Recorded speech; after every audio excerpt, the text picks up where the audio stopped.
1 Chronicles chapter 22. Then David said, "This is the house of the Lord God, and this is the altar of burnt offering for Israel." So David commanded to gather the aliens who were in the land of Israel, and he appointed masons to cut hewn stones to build the house of God.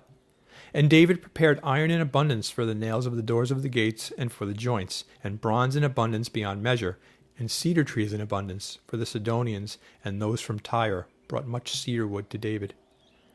Now David said, "Solomon my son is young and inexperienced, and the house to be built for the Lord must be exceedingly magnificent, famous, and glorious throughout all countries.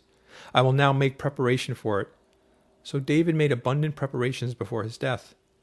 Then he called for his son Solomon and charged him to build a house for the Lord God of Israel. And David said to Solomon, "My son, as for me, it was in my mind to build a house to the name of the Lord my God. But the word of the Lord came to me, saying, 'You have shed much blood and have made great wars. You shall not build a house for my name, because you have shed much blood on the earth in my sight. Behold, a son shall be born to you, who shall be a man of rest, and I will give him rest from all his enemies all around. His name shall be Solomon, for I will give peace and quietness to Israel in his days.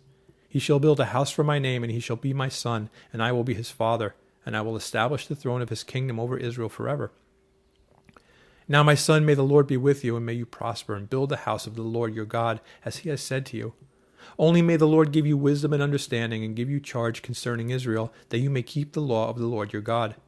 Then you will prosper, if you take care to fulfill the statutes and judgments with which the Lord charged Moses concerning Israel.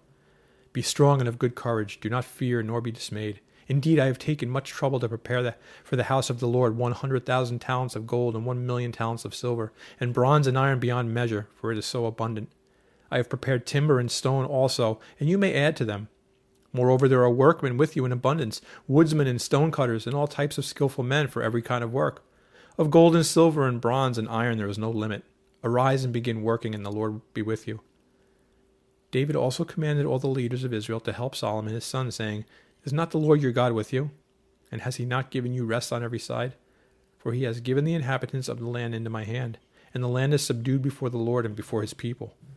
Now set your heart and your soul to seek the Lord your God. Therefore arise and build a sanctuary of the Lord God to bring the ark of the covenant of the Lord and the holy articles of God into the house that is to be built for the name of the Lord.